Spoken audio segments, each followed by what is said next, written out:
Mercredi 23 janvier 2019, nous sommes donc au 23e jour de la nouvelle année. C'est un plaisir pour moi de vous retrouver dans cet autre numéro de Café Débat. Vous le savez, l'émission qui donne la parole à ceux qui veulent la prendre en vue d'impacter l'opinion. Eh bien, ce numéro sera consacré à l'analyse des sujets du moment, mais aussi à un peu le décryptage, les leçons à tirer de l'année 2018 en ce qui concerne la gouvernance. Et pour le faire bien, puisque le moment s'y prête, je reçois sur ce plateau deux analystes qui vont donner leur regard, porter leur regard sur ces sujets majeurs du moment. Il s'agit d'abord de M. Alpha Ousmane Diangolo Bari. Il est journaliste, consultant international, sociologue, spécialiste du développement, mais également écrivain. Monsieur Diangolo, bienvenue sur ce plateau de Café Débat. Merci beaucoup, c'est un plaisir d'être à Gangan TV. Merci et surtout bonne année à vous. Merci, bonne année. Et à ma gauche, avec Monsieur Diangolo, Monsieur Mamadou Gandoba, il est spécialiste en gestion publique. Monsieur Ba, bienvenue sur ce plateau de Café Débat. Merci Monsieur Diallo. Merci de m'avoir invité. Merci surtout de la disponibilité. Bonne année à vous également. Ouais. Et tous deux, on va dire habitués de la maison, puisque M. Diangolo a commencé, à un moment donné, évidemment, a été à la tête de cette structure. Évidemment, c'est un habitué des émissions, des plateaux. Pour commencer, je l'ai dit, on va faire un peu le tour de l'actualité, à commencer d'abord par 2018, parce que nous sommes aujourd'hui le premier mois de l'année. Alors, la tradition, c'est que qu'est-ce qu'on retient de l'année passée? Et vous, en tant qu'observateur, analyste, qu'est-ce que vous retenez en gros de la gouvernance Alpha Condé, mais aussi de la touche Kassori Fofana et son gouvernement pour les 8 mois qu'ils ont passé déjà aux affaires? Première leçon ou première observation à faire, déjà l'année a été très difficile, très éprouvante pour les populations et même pour les gestionnaires de l'État. Parce que nous sommes allés de soubresaut en soubresaut, de violence en violence, de grève en grève. Je peux dire que c'est une année presque perdue. Même si l'économie tient bien, mais il n'y a pas eu forcément de nouveaux investissements. Je ne parle pas du BND, du produit national brut, qui a la capacité de le faire. Et donc, vous savez, en matière économique, on dit l'argent n'aime pas le bruit. Quand il y a trop de bruit, l'argent va ailleurs. Et même ceux qui sont présents, ils mettent du bémol et ils attendent une situation de quiétude sociale. Nous n'avons pas eu de quiétude sociale, nous n'avons pas eu de stabilité sociale, il y a eu beaucoup de problèmes sociaux. Donc c'est une année, il faut retenir, une année très difficile. Vous parlez de Kassori, qui est arrivé justement dans une situation difficile. De crise des enseignants. Voilà. Et même politique aussi. Et même politique. Donc vous pouvez dire, c'est pas tout de la chance pour lui. Il est arrivé dans une situation extrêmement tendue, plein de soubresauts. Ce qu'il essaie de faire, à mon avis, bon, en tout cas il a montré sa bonne volonté, accordons-lui du bénéfice du doute, mais il s'est un peu encraché avec l'opinion. Je pense qu'il en est conscient. Il faut qu'il essaie de rattraper justement cette déficience dont on le reproche d'être trop dur, trop direct. Oui, en tant qu'observateur et analyste, est-ce que vous constatez, en 8 mois, on ne peut pas tout faire, mais on peut déjà rassurer, ou sinon montrer des signes de non-assurance, ce que je veux dire? Alors, est-ce que vous pensez qu'après 8 mois, Kassori est sur le bon élan? Kassori est en train de poser les bonnes bases à travers tout ce qu'il fait. Il avait affiché la lutte contre la corruption comme son cheval de bataille. Est-ce que sur ce terrain, il a montré les bons signes, selon vous? Kassori a affiché sa volonté de partager le fruit de la croissance et d'ailleurs de pouvoir égaler la Côte d'Ivoire en termes de performance économique. Est-ce que vous pensez qu'il est sur cet élan, sur le plan des réformes économiques et les résultats macroéconomiques, ainsi de suite? En tant qu'observateur, est-ce que vous pensez que oui, Kassori doit être noté positivement sur ces deux plans-là? Bon, difficile de donner une note dans une situation aussi perturbée. Ce que je peux dire, c'est qu'il affiche la volonté de faire. D'abord la lutte contre la corruption. Voilà, on attend les résultats de ces enquêtes. Je pense qu'il y a des enquêtes aussi qui ont été ouvertes là, à la Lonagui. Donc on attend les résultats des enquêtes pour dire est-ce que ça aboutit, le processus juridictionnel est allé jusqu'au bout, est-ce qu'il y a eu des sanctions pénales et autres. Donc pour le moment, on accorde le bénéfice du doute. Globalement, l'élan de Kassory, ça vous rassure? Oui, l'élan, oui. Je veux dire, sa volonté de faire, elle est présente, on le sent. Mais vous savez, les populations sont pressées. Et impatientes. Surtout. Impatientes. Vous parlez de partage des fruits de la croissance. Vous savez, il y a la croissance réelle. Il y a aussi l'impact de la croissance, c'est-à-dire que, vous savez, on ne peut partager que quand on a créé de la valeur ajoutée. Quand on a créé de la richesse. Oui, la richesse crée de la valeur ajoutée. Et une fois qu'on crée de la valeur ajoutée, c'est cette valeur ajoutée-là qu'on partage pour donner enfin, un coup de pouce au pouvoir d'achat qui permet aux gens d'avoir un peu plus de revenus pour pouvoir améliorer leurs conditions de vie. Je pense qu'il faut attendre encore un peu. Si j'analyse la situation sociopolitique, je ne pense pas, au stade où on est, qu'on a accumulé des richesses qu'on peut partager. Donc, il faut continuer les efforts. Qu'on rallonge continuer la grâce à Kassory? Oui, je pense que ce n'est même pas une période de grâce. À la limite, c'est 3 mois, on est à plus de 8 mois maintenant. Oui, mais M. Bouri, on vient de constater déjà que depuis quelques années, 2018 a été l'année la plus déstabilisante. Perturbée. Et pour le pouvoir, et pour les populations. Et vous voulez avoir des résultats probants dans cette période-là, qui sont évidentes. Je ne justifie pas cela, mais j'essaie de prendre du recul pour dire n'importe quel homme aurait été placé dans cette situation. Je vous ai dit, là où il y a la faiblesse, c'est un peu dans le dialogue. Dans le dialogue. Le dialogue est fondamental. On va revenir d'ailleurs sur ça tout à l'heure. Oui, M. Gando, le regard du spécialiste de gestion publique, d'économiste, et ainsi de suite, sur les actions du gouvernement Kassory en 2018. 8 mois peuvent quand même suffire de montrer les couleurs de ce qu'on veut faire, de ce dont on est capable de faire. Qu'est-ce que vous avez retenu des débuts de Kassory et de son gouvernement? Merci M. Diallo et merci de m'avoir donné l'opportunité de m'exprimer sur l'actualité socio-politique de la Guinée, surtout économique. Il faut dire que l'année 2018, comme l'année 2017, comme les années antérieures d'ailleurs, depuis un certain moment, l'année 2018 a été une année d'engrenage socio-politique caractérisée par une intransigeance marquée des différents camps politiques. Et vous vous rendez compte qu'aujourd'hui, nous sommes en janvier, en février, là, le 4 février à venir, il fera 1 an depuis qu'on a organisé les élections communales.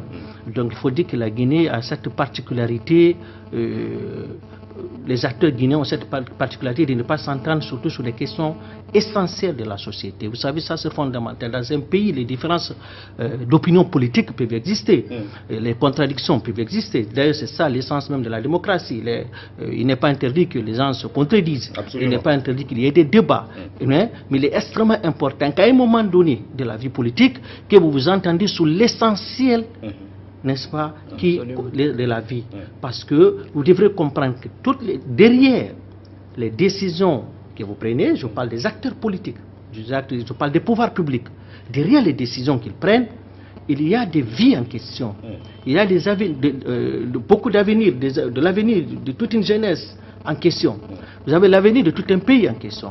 Vous savez que lorsqu'il ça ne va pas dans un pays, lorsqu'il y a des problèmes dans un pays, le jeune étudiant qui vient de sortir de l'université, qui a son diplôme, il a plusieurs projets en tête. Chercher de l'emploi en Guinée, chercher à aller continuer ses études à l'extérieur, ou trouver créer une petite entreprise, faire le petit commerce. Il y a tous ces projets qui sont à la fois dans sa tête. Il ne peut réaliser ces projets lorsqu'il y a plus ou moins de quiétude sociale. Lorsqu'il y a... Ce qui n'a pas été le propre de la Guinée ce qui n'a pas le propre ces dernières années. Il y a eu trop de perturbations. Évidemment, il y a eu trop de perturbations. Mais quand même, dans ce climat de perturbation, qu'est-ce que vous avez retenu, qu'est-ce que vous retenez des actions de ce gouvernement Kassory? C'est important parce que quand il est venu, il a miroité bien de choses aux Guinéens. Je le disais tout à l'heure à monsieur Barry, partage du fruit de la croissance, lutte contre la corruption, pour ouvrir une chasse à tous ceux qui sont en train de voler, de sucer l'économie guinéenne aujourd'hui. Qu'est-ce que vous retenez de ces actions? Est-ce que c'est rassurant? Est-ce que les réformes rassurent, si vous en avez connaissance? Bon, en fait, il faut dire que le Premier ministre Kassory Fofana, qui est venu, vous dites, depuis 8 mois, je m'interroge d'abord sur les nouveautés qu'il a eu à apporter. Parce qu'il faut dire que les différentes réformes qui se font actuellement, c'est des réformes qui ont été engagées par le président de la République avant qu'il ne soit nommé. Et ces réformes-là qui continuent à donner ses fruits. Je pense que le Premier ministre, qui m'a l'air donner un semblant, qui a l'air de vouloir s'imposer un peu juste dans ces réformes, mais il faut dire que ces réformes, je pense que c'est des réformes que le président de la République, Alpha Condé, a engagées bien avant qu'il ne nomme son Premier ministre. Et ce qu'on attend du Premier ministre, n'est-ce pas, c'est une cohérence de l'action politique, de la politique publique, mais aussi c'est une meilleure organisation. C'est qu'il faut éviter de réaliser les actions, des actions qui ne sont pas préparées. Il faut préparer les actions. Alors, les réformes, il y a eu des réformes qui se font. Alors, il y a eu des investissements notamment dans le secteur minier.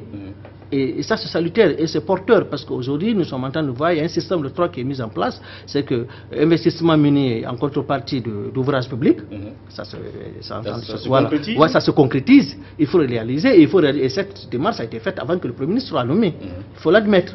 Et deuxièmement, il y a la lutte contre la corruption aujourd'hui. Il y a beaucoup aujourd'hui de DPA, d'ordonnateurs qui sont épinglés. Mais il faut reconnaître que ça, c'est aussi une démarche qui a été amorcée par le président de la République avant que le Premier ministre ne soit nommé. Ça, c'est fondamental. Il a fallu que le Premier ministre vienne qu'on enlève au moins 2. Non, évidemment, oui. Mais ça... justement, mais les enquêtes, d'ailleurs, les enquêtes avaient déjà été bouclées avant que le Premier ministre soit nommé. Maintenant, le Premier ministre, ce qu'il faut dire, il a engagé, moi là où je vois l'action concrète qu'il a menée, c'est dans la lutte contre les saletés, n'est-ce pas, ce combat qu'il mène pour la salubrité publique.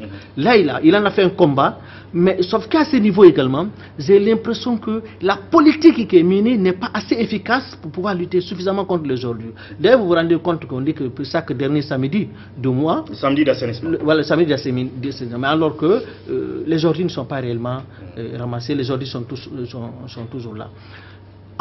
Ce qu'il faut, c'est qu'il faut éviter le tape à l'œil. Il faut éviter le bruit. Il faut éviter trop de communication pour ne pas réellement communiquer. Ce qu'il faut, je pense, c'est de réformer concrètement l'administration publique guinéenne. Parce que aucun développement n'est possible tant que l'administration guinéenne n'est pas transformée en une administration de développement. Et quels sont ces mots de cette administration aujourd'hui? Tout à l'heure, il y a M. Barry qui parlait à la radio de lourdeur administrative, mais évidemment, c'est une administration qui est marquée aussi par le clientélisme, par la corruption, bien sûr, le détournement des deniers publics. Est-ce que c'est réel, ces mots-là, il y en a plus? Que Kassory n'arrive pas encore à... Il y a tout un travail à faire. Au-delà des mots que vous venez de raconter, je pense qu'il s'agit de faire en sorte que ceux qui animent cette administration soient des personnes qui sont qualifiées. Aujourd'hui, nous voyons aujourd'hui dans cette administration des personnes qui n'ont pratiquement aucune qualification, qui occupent des postes de responsabilité très importants et qui prennent des décisions importantes qui ont des incidents sur la vie de la nation. Et ça, c'est important. La faute à qui? Est-ce que vous comprenez? Non, ça a commencé depuis avant même que le professeur Alpha Condé n'arrive. Le professeur Alpha Condé est venu, les réformes ont été engagées, mais ces réformes ont été insuffisantes. Elles n'ont pas permis d'éradiquer cet état de fait. Bien. Alors Kassory, est-ce que vous pensez qu'il est sur le bon élan dans le cadre des réformes économiques, dans le cadre de la lutte contre la corruption, de tout ce qu'il a annoncé en tant qu'action? Bon, moi je me dis qu'il est sur le bon élan, il est sur la bonne démarche. Mais je pense qu'il doit faire beaucoup plus, il doit aller mieux, il doit faire mieux. Je pense qu'il y a beaucoup mieux à faire. Je pense que pour réformer, il faut partir des programmes. Il ne faut pas partir des annonces, c'est extrêmement important. Il est important qu'il fasse des programmes, qu'il essaye à ce que tous les différents acteurs, les acteurs financiers, les acteurs des différentes administrations puissent travailler sur les différents programmes qui vont s'adapter au plan national de développement social. Et ça, c'est important. Sinon, le reste, je pense que la volonté y est. Mais je pense qu'il faut encore aller plus loin dans le professionnalisme. Bien. Oui. Alors, monsieur Alpha Ousmane Niangolo, vous avez parlé tout à l'heure de dialogue. Hein. En 2018, l'opinion a remarqué aussi que, en tout cas dans sa grande majorité, que le Premier ministre a presque échoué sur une de ses prérogatives, c'est la promotion du dialogue social, et notamment sur la crise qui a émaillé l'école guinéenne. On attendait un Premier ministre plus ouvert, voilà, plus souple avec les partenaires sociaux, mais c'était des discours batanguers, on se tape la poitrine, non je ne fais pas ça, ce n'est pas possible. En tout cas, c'est ce que l'opinion retient de ce Premier ministre qui a plutôt tué la promotion du dialogue social que de la promouvoir. Est-ce que c'est votre avis? Est-ce que ça a été votre constat? Non, enfin, moi je préfère analyser globalement la situation. Vous savez, chacun a sa personnalité et sa méthode. Là où les syndicats, parce qu'il faut réformer aussi les syndicats. Moi, je me rappelle, j'ai assisté à une interview où on a posé la question au Premier ministre. Il dit, je ne comprends pas, j'ai rencontré les syndicats, ils m'ont dit, il faut qu'on agisse sur le budget national. Le budget. Ce n'est même pas le Premier ministre qui décide du budget. C'est l'Assemblée nationale qui vote le budget. Donc il a dit non, ce n'est pas la prérogative des syndicats. C'est vrai. Les syndicats, quelquefois, outrepassent complètement leurs prérogatives. Mais leur revendication, c'est certainement justifié. Mais vous imaginez si Kassori ou un autre qui était à sa place avait décidé de donner 8 millions aux enseignants. Vous imaginez la déferlante de revendications qu'il y aurait eu parce que beaucoup de fonctionnaires, les médecins, les autres corps de métier qui sont fonctionnaires, ils auraient réagi. Ça aurait été ingouvernable. M. Gando l'a dit, il faut une cohérence. Il faut qu'on ait la stabilité et la quiétude. Il ne faut pas faire des réformes conjoncturelles. Les réformes doivent être structurelles. L'administration est malade et inefficace. Donc il faut vraiment faire des réformes très structurelles. Prenons l'exemple de fonctionnaires éternels qui ne vont jamais à la retraite, alors qu'il y a des promotions d'étudiants qui sont là, qui sont au chômage, qui peuvent prendre la relève. Donc les réformes sont profondément structurelles. Et sur ce point-là, il n'y a aucune lisibilité d'abord. Non, il faut plus de visibilité. Il l'a dit. Non. Il y a un début d'action. Mais il faut aller en profondeur, faire des réformes structurelles. C'est le fonctionnement. Quand on parle de la corruption, je disais tantôt tout à l'heure, il faut dématérialiser. Imaginez, on vous dépose sur votre table, vous êtes inspecteur aux impôts, on vous dépose 10 milliards. N'importe qui serait tenté. Je ne justifie pas cela. Mais si on dématérialise les paiements, qu'on ait des chèques, qu'on paye par carte bleue, qu'on paye par virement, comment, quel mécanisme les corrupteurs ou les corrompus pourront agir? Parce que, attention, il ne faut pas reprocher seulement aux gens qui font de la corruption et les corrupteurs. Il faut lutter et contre les corrupteurs et contre les corrompus. Pour cela, il a dit un mot tout à l'heure qui est important, il faut de la cohérence dans l'action gouvernementale. Au-delà de la cohérence, il faut aussi une convergence. Il faudrait qu'on sache qu'on part d'un point A pour arriver à un point B. Mais si entre-temps, on va à un autre point qui n'est pas défini, ça veut dire on casse toute la machine. Vous savez, c'est comme une chaîne.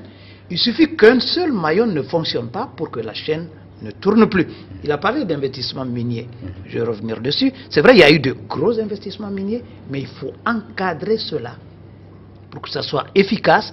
La Guinée est devenue aujourd'hui, on est les deuxièmes, on est deuxième, comment on appelle ça? On a les 2 tiers. Non, on a les 2 tiers des réserves mondiales de la bauxite, je voulais dire. Mais aujourd'hui, la Guinée est le premier exportateur. Il y avait l'Australie, on est premier exportateur. Il faudrait que ces richesses minières, qu'on arrive, quand Swapiti va finir, il faudrait qu'on arrive à transformer. Parce que vous parlez de répartition et de croissance. Si on ne transforme pas nos matières premières, on ne crée pas de la valeur ajoutée, on ne crée pas de richesse. Si on arrive à transformer, on crée de la valeur ajoutée, on crée des richesses, on peut repartir, ça peut améliorer les conditions de vie des Guinéens. On parle, bon, l'assainissement. pour finir, hein, là je dis un seul mot rapide, l'assainissement, il faut confier à une société privée. Donc, et je pense que la démarche est en place et il y aura bientôt une société privée qui va s'occuper de l'assainissement. Alors que le Premier ministre a mis le focus sur ce genre d'assainissement. Non, c'est symbolique. Populaire et, non, c'est symbolique. C'est symbolique. C'est symbolique. Ça ne peut pas résoudre le problème de l'assainissement. Quand il y aura une société privée qui va prendre le relais, vous savez, la question de déchets, il n'y a pas que ramasser des déchets. Le déchet, c'est le tri. Vous avez les déchets solides, vous avez les déchets ménagers, vous avez les déchets plastiques. Pour arriver à transformer ces déchets-là, il faut les trier, les repartir. Il faut que chaque déchet soit à un endroit. Pour transformer les plastiques en chaussures, en manteaux, en parapluies, il faudrait que les déchets soient séparés des déchets solides. Je pense qu'il n'y a qu'une société privée qui peut le faire. La dernière fois, on a posé la question au Premier ministre, et je pense que ça va être lancé au mois de février. Et qu'est-ce que vous retenez pour terminer cette première partie du leadership du président Alpha Condé dans tout ça, hein? Il enlève un gouvernement, celui de Yula Mamadi, qui était plus décrié encore que le premier auquel il a succédé. Et c'est un président présent un peu partout sur le terrain. Qu'est-ce que vous avez retenu de l'homme, justement, dans ses actions en 2018? Il y en a qui parlent de plus de pierres posées que de chantiers inaugurés, hein, par Alpha Condé en 2018. Est-ce que c'est votre constat aussi, rapidement? Non, moi je me dis que le fait de changer de Premier ministre, ça c'est dans ses prérogatives. Il faut admettre aussi que le Premier ministre Yula n'était pas très présent dans la vie des Guinéens. Donc je pense que c'est là il faut saluer aussi le Premier ministre Kassory. Le Premier ministre Kassory est très présent. Il essaie de poser ses marques un peu partout, même s'il faut s'interroger parfois sur l'efficacité de certaines de ses actions. Voilà, je pense que là il faut saluer. Maintenant, quant au leadership, le président Alpha Condé, tu ne l'aimes pas, c'est un leader. C'est un homme qui a le charisme, qui a le leadership. Voilà. Mais là également, je pense que le président de la République a besoin de se faire entourer par des personnes compétentes, n'est-ce pas, qui peuvent mieux l'aider, mieux l'orienter sur les décisions à prendre. C'est extrêmement important. Je pense que la volonté seulement ne suffit pas. C'est comme un footballeur. Son envie de jouer sur le terrain seulement ne suffit pas. Il faut de la qualité, il faut du talent aussi. Est-ce que vous comprenez? Donc on a besoin de plus de talent, plus de qualité dans l'équipe qui joue avec le président de la République. Donc ce qui plombe sa volonté, c'est son entourage, c'est le choix des hommes qui l'entourent. Je pense que si les hommes qui entourent le président de la République, je ne dis pas qu'ils n'ont pas la même vision que le président, mais s'ils avaient exactement la même envie, la même volonté que le président de la République, et accompagnés d'un talent, n'est-ce pas, je pense qu'aujourd'hui, on aurait acquis beaucoup plus dans le régime d'Alpha Condé que ce qu'on a maintenant. Oui, un regard sur le leadership de l'homme lui-même, Alpha Condé, parce que on le dit, le poisson pourrit par la tête. Est-ce que vous sentez que le dynamisme, la volonté de réussir, de changer les choses est toujours là chez Alpha Condé? Je pense que oui, c'est-à-dire qu'il l'a dit, c'est un leadership. La preuve, il est infatigable. Il est sur tous les terrains, alors qu'il ne devait pas être sur tous les terrains. Pourquoi il est sur tous les terrains? C'est parce qu'il l'a dit, il n'a pas des gens forcément auxquels il a confiance pour essayer de changer les choses, parce qu'il faut changer les choses à partir du bas. Les problèmes sociaux, la précarité, la pauvreté, c'est les couches les plus fragiles qui sont victimes. Mais il a mis en place quand même des projets pour les jeunes et les MUFA pour les femmes. Je pense que c'est une bonne chose. Celui qui arrivera après pourra continuer, parce que l'État, c'est une continuité. Je pense que oui, il a le leadership, oui, il doit changer son gouvernement, moi je le dis directement, et mettre des hommes loyaux. Et moi je peux dire d'ailleurs que parmi ces gens qui sont avec lui, il y a des gens qui n'ont pas la même vision que lui, qui ne souhaitent pas forcément le changement. On ne va pas citer des noms, ils savent qu'ils ne veulent pas le changement véritable, parce que la preuve, même quand il y a le calme revient, ils ont toujours besoin que les perturbations reviennent, des crises, parce que c'est un moment pour s'enrichir, c'est un moment pour sortir de l'argent. Moi je pense qu'il a la volonté, s'il est bien entouré, l'a dit Gando, par des gens capables, venus de tous bords, hein, je pense que on peut faire mieux. Et sur certaines questions majeures, est-ce que vous pensez qu'il y a des résultats? Il y a à se satisfaire. Les questions d'infrastructure routière, la question de l'énergie, la question de l'agriculture qui semble être des questions prioritaires pour Alpha Condé. Est-ce que c'est prioritaire? La question de l'énergie, on est très bien parti. Quand Swapiti va être réalisé, on sera autour de 600 et quelques mégawatts, alors qu'on était à 75. Qu'est-ce qu'on peut faire? On n'arrive même pas à alimenter les ménages. Comment voulez-vous qu'on règle le problème de l'eau si on n'a pas réglé le problème de l'énergie? Qu'est-ce qui draine l'eau? Il faut de l'électricité. Donc la Guinée possède 1200 cours d'eau. C'est toutes les sources d'eau de l'Afrique, en tout cas de la zone CEDEAO, leurs sources viennent de la Guinée, que ce soit le Niger, la Sénégambie et tout. On a suffisamment d'eau, mais on n'a pas les moyens pour transformer cette eau, pour mettre à la disposition des citoyens. Oui, mais c'est une potentialité.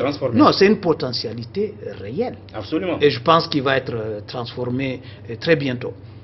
Là où il y a eu des progrès aussi, au-delà des mines qui sont indiscutables, on verra maintenant la répartition de ces richesses-là, c'est l'agriculture. Franchement, il a mis le paquet. On a 6 millions d'hectares cultivables dans ce pays. Mais la fameuse autosuffisance alimentaire n'arrive pas non plus. Oui, mais pour ça, je vais vous donner une réponse claire et nette. À l'année 2017, on a réussi, les paysans ont réussi à avoir 2 millions de tonnes d'engrais, de riz. Ah, de riz, ok. 2 millions de tonnes de riz. Mais le bémol est où? 2 millions de tonnes de riz, on ne peut pas le mettre à la disposition du marché parce que c'est du riz paddy. Il faut des machines décortiqueuses qui, de la récolte jusqu'à la mise en sac. Si on n'a pas ces machines-là, on a le riz, mais on est obligé d'importer entre 350 et 500 000 tonnes de riz, alors qu'on a le riz ici, présent. Moi, j'ai été dans les chantiers. Et pour ça, le président a annoncé il a commandé une usine de montage de tracteurs qui ne voit pas le jour non plus. Mais ça va voir le jour. Ce n'est pas le jour où on décide qu'on arrive à avoir le résultat tout de suite. Mais je sais que les décortiqueuses ont été commandées. Bien. Il y aura des décortiqueuses et ça va permettre très rapidement d'être autosuffisant alimentaire et même d'exporter. L'agriculture, c'est fondamental plus que le... Comment on appelle ça? Que les mines. Plus que les mines. Maintenant, les infrastructures, c'est là où il y a le retard. Routières. Les infrastructures routières, les infrastructures de base, c'est les routes, c'est l'eau, c'est l'électricité. On a dit l'énergie, ça avance. Maintenant, je pense que l'agriculture aussi va avancer. Et je pense qu'il a posé des premières pierres. Moi, je pense que les gens, déjà la faiblesse du gouvernement, que ce soit Mamadi et l'autre, la faiblesse, c'est qu'on ne communique pas suffisamment. Aujourd'hui, il y a beaucoup d'usines, quand vous faites l'autoroute, tout ce qui est biscuits, tout ce qui est produits de première nécessité, c'est fabriqué en Guinée. Qui le sait? Personne. Bien. Oui, rapidement, en une minute, Gando, sur ces 3 sujets majeurs, secteur stratégique, infrastructure routière, énergie, agriculture, mais vous y ajoutez aussi les réformes économiques, notamment dans le secteur du budget, les taxes, ainsi de suite, qui devaient permettre à avoir de nouvelles poches de recettes. Alors, je commence rapidement pour le secteur des infrastructures routières. Bon, le résultat commence, je dis bien commence, à se faire sentir. Parce qu'il faut reconnaître que la Guinée a des problèmes en matière de bitumage des routes. Je pense qu'avec la sortie du président de la République récemment, tous les projets qu'il vient d'inaugurer, je pense qu'on aura beaucoup de routes bitumées. Alors, je vais rapidement sur le secteur minier. Comme disait Jean-Jacques Schroeber dans son livre Le défi mondial, quand un professeur allemand conseillait l'Arabie Saoudite s'aimer le pétrole pour récolter le développement, je pense qu'il est important qu'on sème notre mine pour récolter un développement. C'est-à-dire que, comme M. Bari vient de le dire, les mines en soi ne peuvent pas permettre à un pays de se développer. Je l'ai dit une fois dans une de vos émissions ici, vous prenez une tonne de bauxite, c'est moins de $50. Donc il faut savoir, il faut transformer cette mine, parce que cette mine transformée avec de l'aluminium, vous avez $15 000 la tonne. Donc vous voyez la différence. Même l'acajou que vous voyez, l'acajou simple là est plus valeureux que la bauxite, la terre de la bauxite. Alors, qu'est-ce qui se passe? Aujourd'hui, nous sommes en train de faire un système de troc, même si moi, je me suis toujours réservé à apprécier ce contrat, parce que je ne comprends pas. Lorsque... Avec les sociétés minières? Oui, la Chine, le contrat signé avec la Chine. La Chine donne l'argent à des sociétés chinoises, à travers des banques chinoises. Alors, on réalise les routes, donc l'argent, les milliards qui ont été annoncés ne seront pas ponctionnés dans l'économie guinéenne directement. Nous, c'est juste seulement la route qu'on a. Donc, on n'aura pas l'argent ponctionné. Deuxièmement, les sociétés qui vont réaliser ces routes, c'est des sociétés étrangères. Les sociétés guinéennes ne feront que des sous-traitances. Et la Chine ne fait pas le transfert, vous le connaissez d'ailleurs, la Chine ne fait pas de technologie et autres. Et puis les Chinois sont peu regardants à l'environnement. Donc c'est pourquoi il est important, comme il a dit au départ, d'encadrer ce secteur. C'est extrêmement important. Il faut faire en sorte que les mines puissent alimenter le secteur agricole et les autres secteurs d'activité, notamment le secteur de la santé, le secteur agricole et les autres secteurs productifs, notamment la pêche aussi. Les mines, en fait, doivent être le pourvoyeur des recettes vis-à-vis des autres secteurs. Alors, quand je prends le secteur de réforme économique et financière, je vous informe, je viens de rédiger un livre sur les réformes économiques et financières en Guinée, basé d'ailleurs sur la loi organique relative à la loi des finances. Ça doit être édité au plus tard dans un mois. Je pense qu'on aura la chance d'assister à cela. Alors, il y a eu des réformes qui ont permis à la Guinée d'avoir un taux de croissance à 2 chiffres, il faut saluer. Mais comme le disait le président de la BAD, nous, on ne mange pas la croissance. Est-ce que vous comprenez?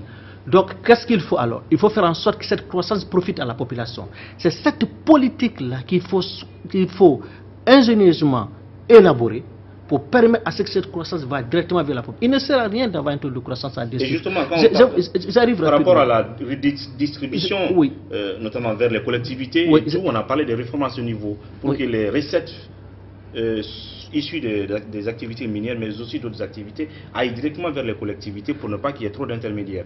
Comment on les a prises? Quelles sont ces démarches? J'arrive. Vous savez, il y a eu un taux de croissance à 2 chiffres à un moment donné au Kenya. Les Kenyans sont sortis, ils ont manifesté parce qu'ils avaient faim. Est-ce que vous comprenez? Il y a ce qu'on appelle le taux de croissance affaiblissant. Lorsque ce taux de croissance ne permet pas, n'est-ce pas, à la population d'en profiter, vraiment il ne sert à rien. Alors qu'est-ce qu'il faut? D'abord, la proposition que je fais. Il faut faire en sorte que l'État doit faire en sorte, comme il a dit, qu'il y ait une traçabilité bancaire.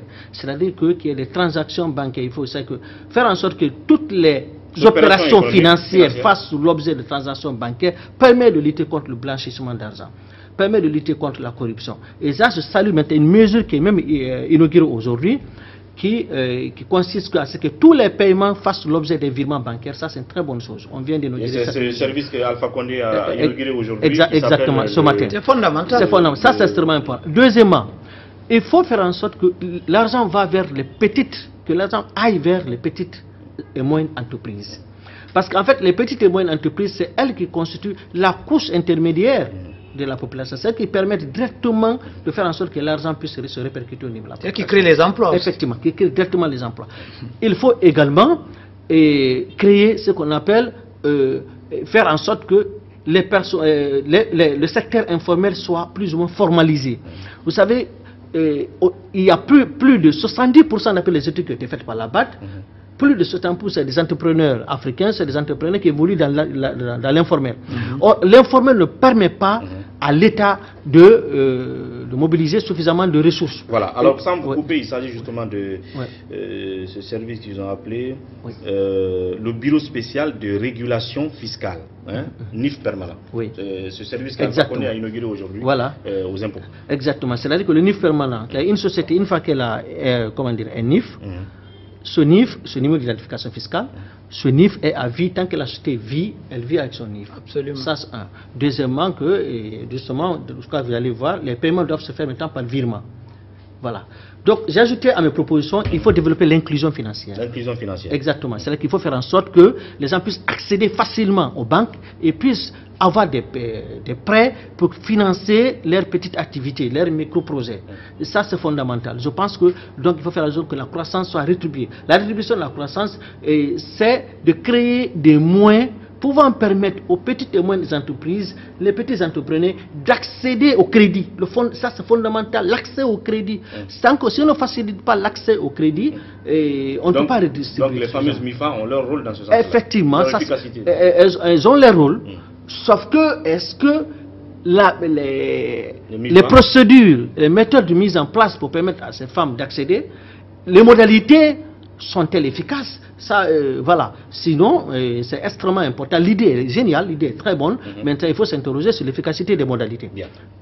Ça, c'est fondamental. Maintenant, juste pour terminer un mot par rapport à ces réformes, toutes les réformes tournent autour de le renforcement des capacités humaines. C'est fondamental. Les personnes qui pilotent les réformes, qui mettent en œuvre les réformes, qui exécutent ces réformes, si ces personnes n'ont pas la compétence, ne sont pas formées pour cela, ne sont pas préparées, les réformes ne peuvent pas aboutir. Lorsque aussi les réformes sont engagées de manière précipitée, parce que derrière on est pressé de montrer aux jeux, aux vues de l'opinion nationale et internationale que nous sommes en train de réformer, non, on va échouer. Une réforme ne consiste pas à faire bruit. En fait, il ne doit pas avoir de bruit. La réforme, c'est pourquoi on dit souvent que les réformes prennent du temps. Donc ça se prépare. Et on suit le processus. Exactement. Bien. Alors, on va revenir tout à l'heure dans ce débat, aimables téléspectateurs, justement, dans la deuxième partie de cette émission, puisque c'était là un peu les leçons qu'il tirait des actions du gouvernement Kassory en termes de réforme.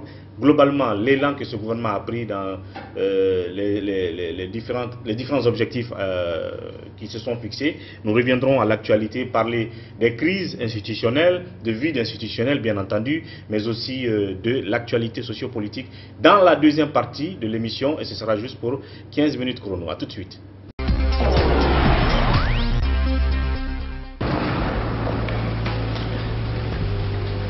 Il existe des choses qui nous donnent la force et l'audace d'aller au-delà de notre imagination. Le thé Akbar. Le thé Akbar est fabriqué en utilisant uniquement les feuilles soigneusement sélectionnées en provenance de Ceylon.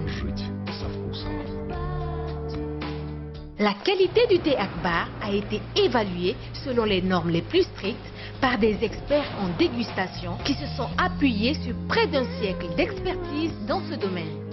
Premier producteur de thé, vous pouvez faire confiance à la famille Akbar pour vous garantir votre santé. Seule la meilleure tasse de thé peut vous procurer de la fraîcheur. Merci de nous retrouver dans cette deuxième partie de Café Débat consacrée à l'analyse des sujets majeurs du moment et de 2018 et en ce début de 2019. Deux analystes sur ce plateau, M. Alpha Ousmane Diangolo Bari, il est journaliste, consultant international, sociologue, spécialiste de développement, mais aussi écrivain. Et monsieur Mamadou Gandoba, il est spécialiste en gestion publique. Ils viennent, comme vous l'avez suivi tout à l'heure, de faire leur analyse des actions, les premières en tout cas, du gouvernement Kassory en 2018. Nous sommes en 2019, il y a des débats, il y a des sujets d'actualité, et on va parler des institutions.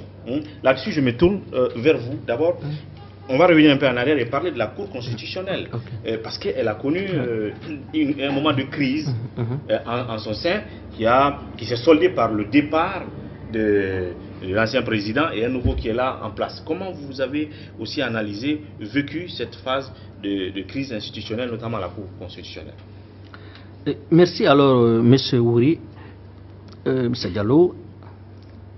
Le fonctionnement des institutions, le fonctionnement régulier et normal des institutions constitue une condition sine qua non pour la vitalité de la démocratie dans un pays. Ça, c'est fondamental. Or, la Guinée a eu des problèmes depuis des années, depuis plus d'une décennie d'ailleurs. La Guinée a des problèmes pour le fonctionnement de ses institutions. Ça fait plus de 10 ans, voire même 20 ans. On a des difficultés à installer de manière effective les institutions républicaines prévues dans le test, et à les faire fonctionner. On a vu les crises qui se sont passées. D'ailleurs, la Cour constitutionnelle, vous avez dit, la crise qui s'est passée à l'INDH. À l'INDH d'abord, et puis voilà. Et la crise qui s'est passée à l'autorité, c'est pas l'organisation vous, voilà, à la HAC, et d'autres institutions. Les limites, d'abord, c'est dû à plusieurs choses. À des guerres d'ego entre les hommes, à des limites qui se trouvent dans les textes juridiques, et souvent aussi à un manque de volonté de la part de certains acteurs politiques, voire des acteurs publics. Ce qui vient de se passer avec la Cour constitutionnelle par rapport à l'Assemblée nationale. D'abord qu'on se trouve dans un pays démocratique il ne doit pas avoir d'expiration d'un mandat sans être renouvelé. Les élections doivent être organisées à date. L'organisation des élections à date est fondamentale pour la vie de la démocratie guinéenne. Ça en va dans l'importance de la vitalité des institutions, de la séparation des pouvoirs et surtout du fonctionnement régulier des institutions. L'Assemblée nationale a eu son mandat expiré le 13 janvier, si je ne me trompe. Donc il y a une autre institution de la République. Très bien, une grande institution de la République, la deuxième, après le pouvoir exécutif, après le pouvoir présidentiel. Son mandat expiré, il n'y avait pas d'élection. C'est tout à fait normal que le président de la République écrive à la Cour constitutionnelle pour demander quelles sont les dispositions à prendre. Alors vous me permettez rapidement de faire une petite analyse là-dessus. La Cour constitutionnelle, après réception de l'avis du président de la République, a d'abord contacté le président de la CENI pour demander pourquoi les élections n'ont pas été organisées. La CENI a expliqué les raisons. La Cour s'est rendue compte que les raisons avancées par la CENI ne sont pas invoquées dans l'article 30 de la loi organique qui régit la Cour constitutionnelle, puisque là, cet article dit pour accepter, pour proroger un mandat, parce que pour expliquer en tout cas les causes de non-organisation d'une élection, il faudrait que ces causes soient graves. Or, il n'y avait pas de gravité en la matière. Donc la Cour constitutionnelle s'est rendue compte qu'elle était dans une difficulté, parce que juridiquement, il n'existait aucun fait de nature à expliquer la non-organisation des élections présidentielles au regard de l'article 30 de la loi organique qui régit la Cour constitutionnelle. La Cour donc a procédé à ce qu'on appelle une sorte d'acrobatie juridique.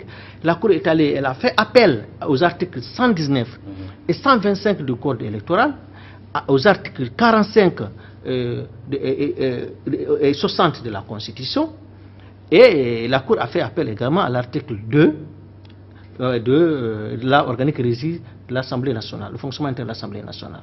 Au terme donc de cet avis, la Cour a estimé que c'est possible de faire proroger le mandat du président. Alors que la Cour n'a pas, la Cour n'a pas répondu exactement à la question du président de la République. Le président a demandé dans son courrier quelles dispositions à prendre au regard de l'expiration du mandat des députés. Et donc vous pensez que la Cour a fait en fait, c'est une mauvaise décision? Non, pas une mauvaise décision, mais c'est une décision inachevée.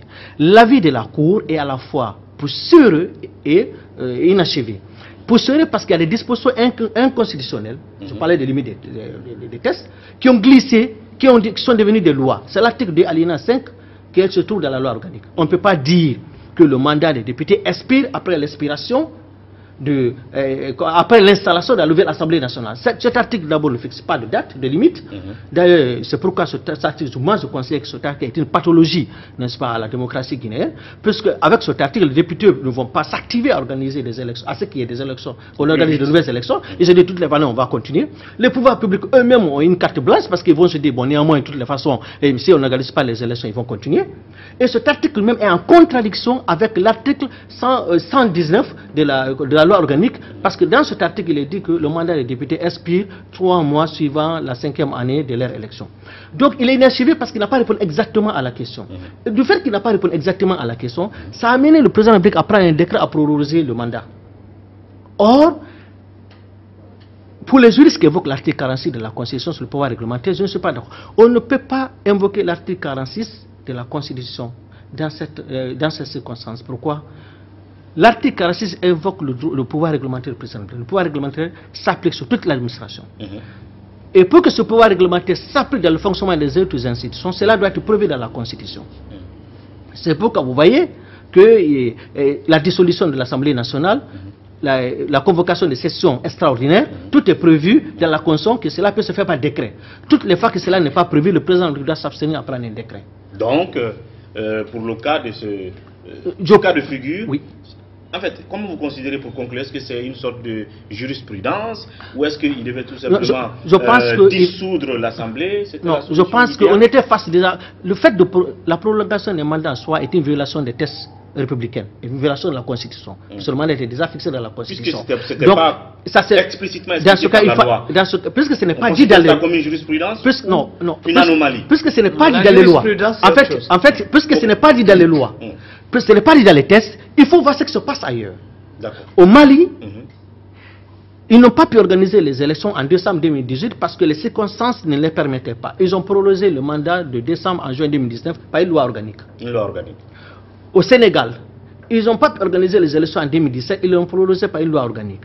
Au Cameroun, c'est la même chose, ils ont pris une loi organique. En 2001, en France, lorsqu'ils ont voulu inverser le calendrier électoral, ils ont pris une loi constitutionnelle. Je pense que dans de pareils cas, il fallait prendre une loi. Une loi. Alors, ma position vient d'être, je l'ai dit dans d'autres, chez vos confrères, et je l'ai écrit, j'ai publié. Et ma position vient d'être reconfortée, confortée par l'avis, par une publication qui vient de faire, que le professeur Zoglimou vient de faire. Qui est constitutionnaliste. Et qui est agrégé en droit. Et je pense qu'en l'état, il fallait prendre une loi. Maintenant, l'eau est versée, ça va continuer. Seulement, la question que je me pose, c'est les députés acceptent que leur mandat soit prolongé par décret, parce que cela a été fait en application de l'article 45, selon le décret de la Constitution.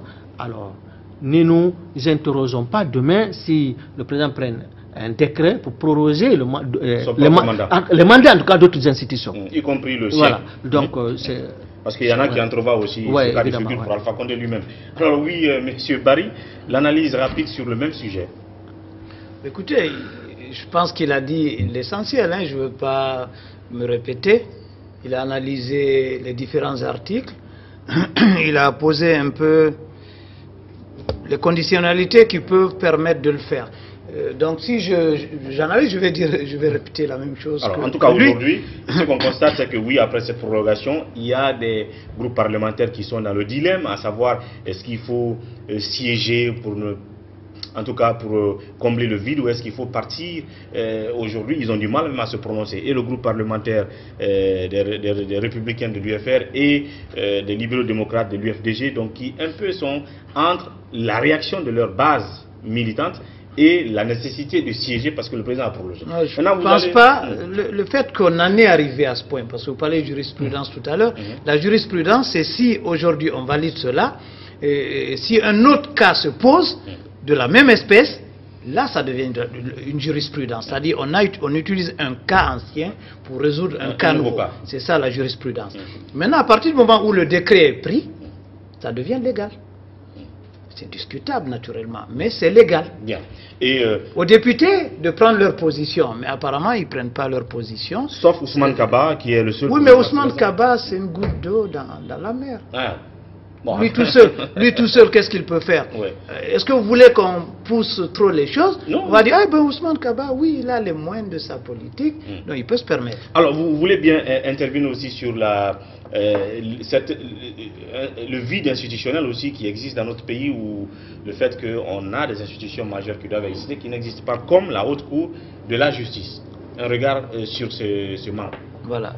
Vous savez, bon, la Haute Cour de Justice n'est pas une cour pérenne. On ne la crée pas. C'est-à-dire que si aujourd'hui le président de la République n'a pas fait la Cour de justice, il n'a pas tort. La Cour de justice, c'est une cour... La Haute Cour de justice. La Haute Cour de justice, c'est une cour temporaire. Si par exemple, le président de la République, un ministre, en tout cas un haut cadre de la République qui ne peut pas être jugé par les tribunaux ordinaires et poursuivi, c'est en ce moment-là qu'on met la Cour. Donc vous pensez que c'est pas que je pense. Les politiciens, par exemple de l'opposition, qui demandent toujours qu'on mette cette cour et que le président de la République fait exprès de ne pas la mettre. Mais pas exprès, il sait qu'il ne peut pas le mettre.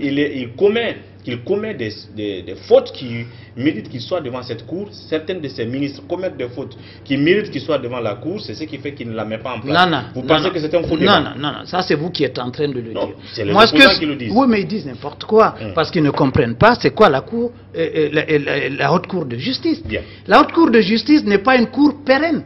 C'est pas un tribunal. C'est-à-dire qu'ils jugent, on met la... Vous savez, il y a combien de la Cour de justice qui forme la Cour de justice? Ce n'est pas l'État. Il y a 6 députés, je pense, qui sont pris, et certaines de hautes cours. Donc il n'y a pas de fonctionnaire dedans. Cette cour-là est mise en place quand il y a un problème de haute trahison ou de détournement d'un fonctionnaire qui ne peut pas être jugé par une cour. Donc cette Cour de justice, on n'est pas obligé de la mettre en place. Bien. Donc, elle sera mise en place quand il y aura un problème. Et vous pensez qu'il n'y a pas ce genre de problème pour l'instant? Mais non. Alors qu'on a vu, par exemple, on a vu un Fodé Woussou qui dit que le président mérite de passer devant la haute cour parce qu'il a souvent violé lui-même sa prestation de son serment de président et que certains ministres méritent de passer devant cette cour, mais malheureusement qui n'existe pas. Mais je crois qu'on va prolonger le débat. D'accord, mais je peux dire un mot dessus. Un mot là-dessus, oui. Et pour le moment, je ne vois pas pourquoi on va mettre la haute cour de justice en place.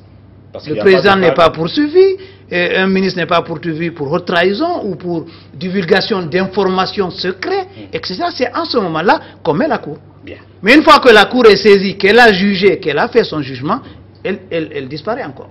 Bien.